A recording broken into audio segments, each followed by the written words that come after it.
Now, for all the attacks that are happening even in Northwest, particularly the banditry in the Northwest, where communities would have to even go into peace deals with these terrorists and bandits, one thing that it's clear and is unambiguous beyond any shadow of contradiction is the fact that the identity of the people perpetrating all of this are what? They are Muslims. Yeah, I mean, and the point is, hello and what's up, guys? In this video, we are diving into a shocking and controversial interview that has got many Nigerians talking. A Middle Belt leader, Dr. Stanley Kafwan, the publicity secretary of the Middle Belt Forum, has come out with some bold, uncomfortable truths about what's really happening in northern Nigeria. His word has sparked outrage, fear, and serious national debate because, according to him, Nigeria has been living in denial for far too long. He was speaking during a viral interview on Arise News, reacting to Donald Trump's declaration that labeled Nigeria a country of particular concern due to alleged religious persecution and genocide against Christians. Dr. Kafwan didn't hold back. In his words, we appear as a nation to be so delusional on issues that are crystal clear that even the blind can see. He said what is happening across the Middle Belt and even part of the Southwest and Southeast are clear cases of violent attacks, mass burials, and organized killings. But Nigeria keeps pretending nothing serious is happening. He reminded viewers of a shocking revelation: the list of 400 terror financiers submitted to the Nigerian government that till today has never been made public. He recalled how even former President Goodluck Jonathan admitted there were terror sponsors inside his own government, yet no one has ever held accountable. Dr. Kafwan questioned why, despite countless massacres from Plateau to Benue, the government continues to act as if the truth isn't right before their eyes. He pointed to incidents many Nigerians haven't forgotten: the case of Leah Sharibu, the killing of Deborah in Sokoto, and the massacre of over 500 Christians in Bokos, Plateau State, calling them clear evidence that this crisis has a deep religious undertone. When the interviewer challenged him, saying Muslims too have been victims, Dr. Kafwan agreed but made a controversial point. He said, for the Muslims that are being massacred and being killed in the north, it is up to them to make a case. Then he added something that has since gone viral across social media. He said, one thing that is clear and unambiguous beyond any shadow of contradiction is the fact that the identity of the people perpetrating all of these are what? They are all Muslims. The statement sent shockwaves online, with many Nigerians accusing him of being blunt but truthful, while others said he was being too general and could inflame religious tension. Dr. Kafwan didn't stop there.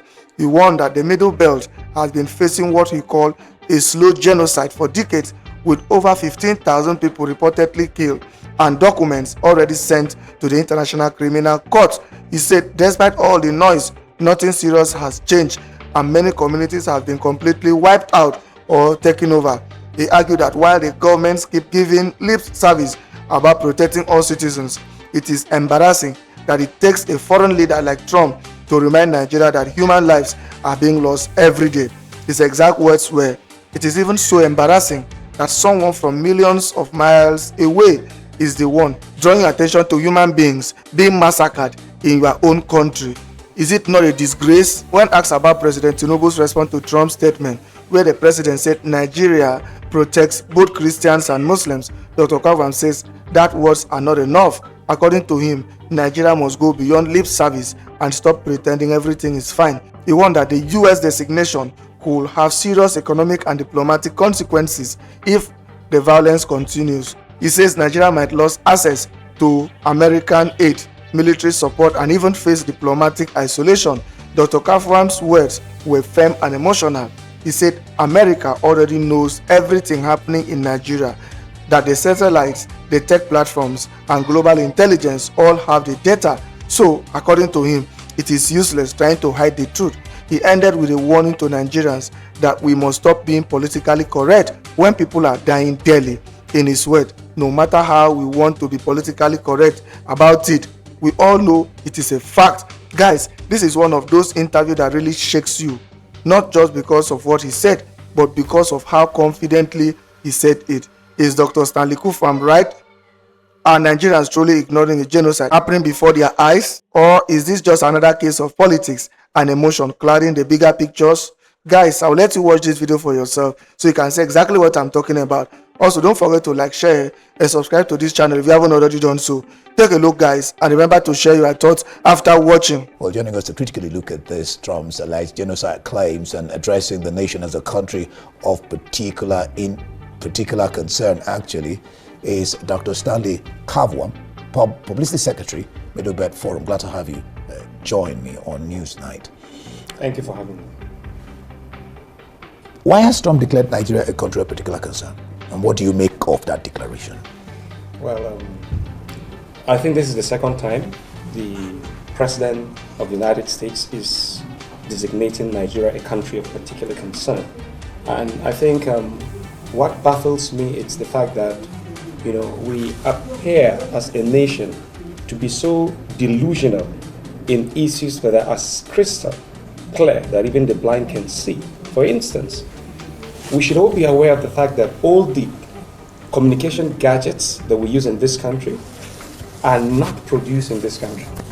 All the applications like WhatsApp, Telegram, YouTube, name it, Gmail, Yahoo, all of that are controlled from satellites that the United States of America is aware of. In particular, looking at the unrestrained scale of violent orchestration against peaceful communities across the Middle Belt region, straddling even the southwest, the southeast of Nigeria, and given the mass burials that we've carried out in this country. Imagine the list of 400 financiers of terror which was submitted to the federal government of Nigeria, which Commodore Olaomi of the Defense Intelligence Agency had revealed in an interview on Channels TV. Apart from that, Goodluck Jonathan admitted that he has sponsors of what? Terror in his government. Yet, the government has never been able to come out to name the financiers of terror or those who are behind all this monstrous carnage. Religion, it's fundamental and essentially a spiritual issue, but arises from man's quest for answers to the basic universal non-material issues of existence. Therefore, given the secularity of the Nigerian state as contained in our Constitution 1999 as amended, everybody has the right and the freedom to what? To worship, the right to worship, the freedom and right to whatever faith that he or she believes in. However, when your faith now becomes a basis for your annihilation, when it becomes a basis for you to be targeted for attacks, there are many examples that saturate the length and breadth of this country. You are aware of the case of Sunday Jackson, who was attacked by a terrorist on his farm and who was sentenced to death by hanging by the Supreme Court. You are aware of what happened to Leah Sharibu. You are aware of what happened to Deborah in Sokoto. The cases, the massacre of Christians in Dokonahao of Plateau State, in where about 526 people were massacred in a single night. It's still fresh. What happened in Yelwater of Benue State just some few months ago, I can go on and on and on. And the fact is that the evidences are clear for everyone to know. So I don't even understand why we would have to even argue. Because Trump had designated Nigeria a country of particular concern on the 2nd of December 2020 during his first term in office. And this is just a repeat of what in fact, the scale of violence that we witnessed between 2020 to 2025 has rather tripled.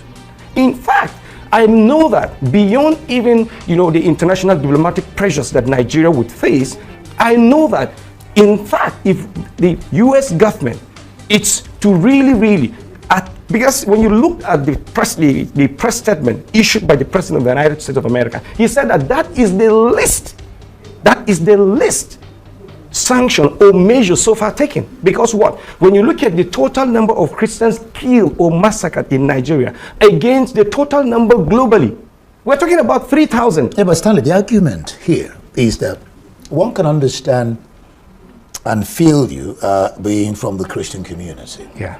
But if a Muslim comes here, he will or she will say the same thing you're saying, because people are being killed across the board. Yeah. It's not just Christians, it's not just Muslims. So some argue that there's probably an undertone in Trump's declaration, when he said that 3,100 Christians have been killed without giving even any evidence to support that claim. Some are arguing that there's an undertone, and why this argument is rife is that, for example, in Gaza, you have Christians there. Yeah.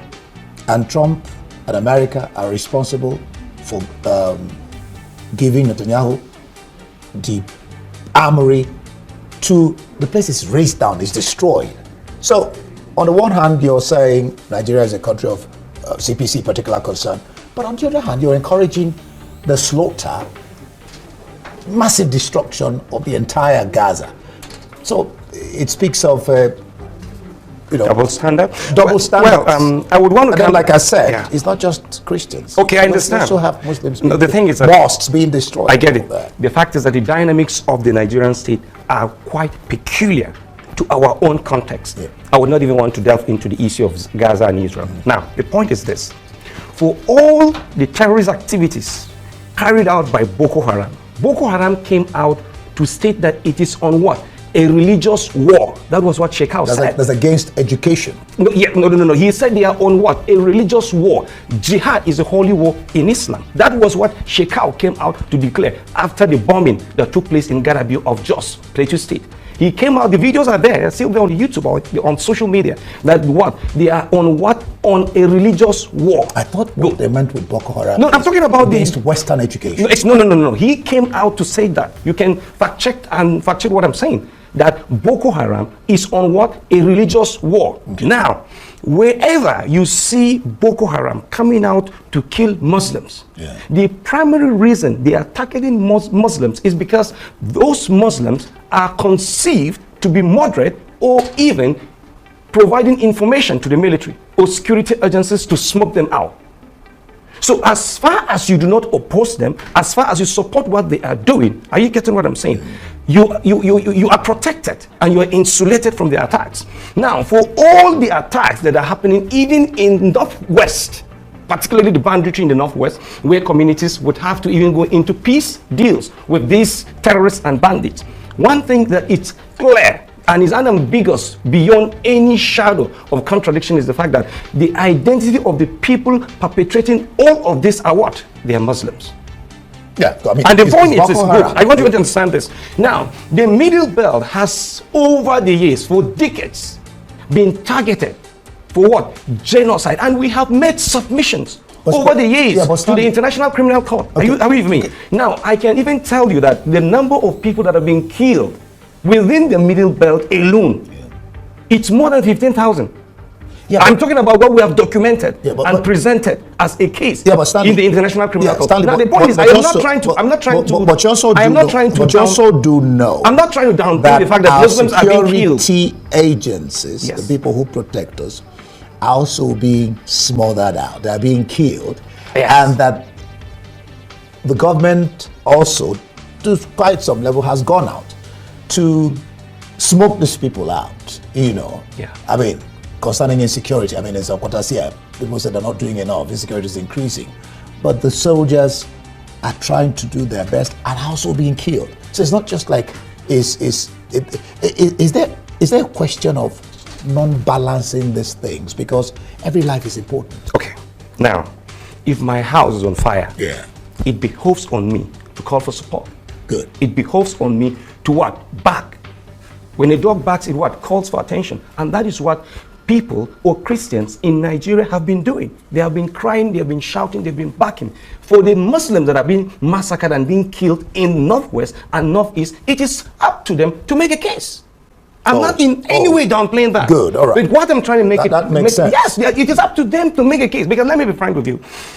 The Hausa Fulani, which was a marriage of convenience, because Hausa is an ethnic group, Fulani is an ethnic group. But you are all aware that for decades, we have been used to this Hausa Fulani assimilations to an extent that they have been seen as one and the same. However, you are aware that now there is a wave of discord between these two ethnic groups. There are Hausa people today that wherever you meet them, they completely would want to dissociate themselves from the Fulani. And let me be honest with you, who are the major victims of all of these genocidal attacks in the north, particularly northwest, and even parts of northeast? They are predominantly the Hausas. There is no Hausa community. Look at places like Katsina, like Zamfara. Go to Sokoto, all of the communities that are being targeted. I'm telling you this as a factual information that is verifiable.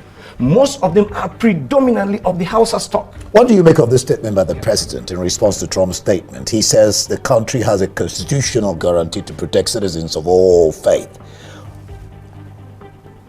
Citizens, both Christians and Muslims, being protected. He also says his government is willing and ready to work with the U.S. and international community to deepen cooperation on protection of citizens of all faiths. I mean, that's the president of Nigeria responding to what Trump said. Let me make a reference to what Thomas Jefferson, the former president of the United States, said. He said, we hold these truths to be self-evident that all men are created equal, and that they are endowed by their creator with certain unalienable rights, among which are what? Right to life, liberty, and the pursuit of happiness. That is the what? That is the liberal democratic ethic of the American society that gives dignity to human life.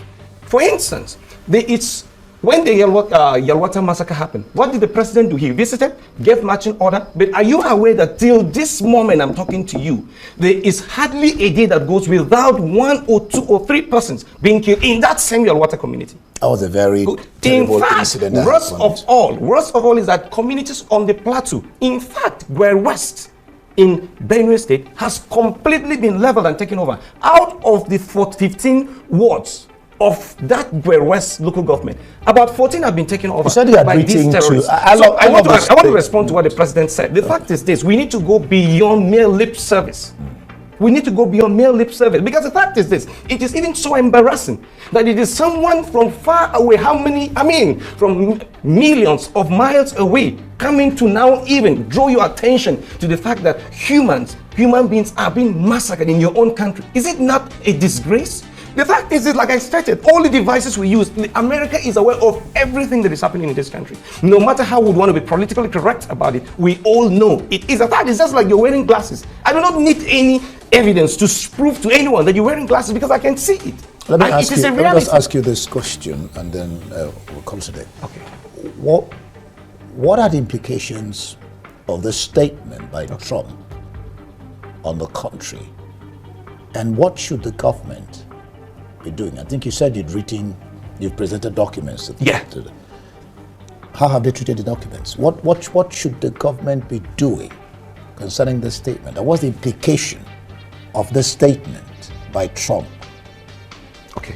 The implication of designating a country as a country of particular concern is, first and foremost, there will be intense diplomatic pressures on Nigeria to what? To bring to an end violations and intimidation and massacre of Christians in the country. Secondly, most of the pressures will be non-economic in the immediate term. Okay. Good. If the government is able to rise to the task of what? Reversing all of these monstrous carnage, going all over the country, there could be what? It may not move to the second stage. The second stage of the designation is that Nigeria would no longer be able to access any foreign aid from the United States of America. Nigeria would no longer be able to import certain products or devices, including military hardware, from the United States of America. And beyond that, Nigeria would eventually, that is if the pressures, if the massacres and the genocide continues, Nigeria would cease to have any diplomatic collaboration with the United States of America. And beyond that, if it goes beyond what we're talking about, the country would be designated on what? The special watch list of the United States government.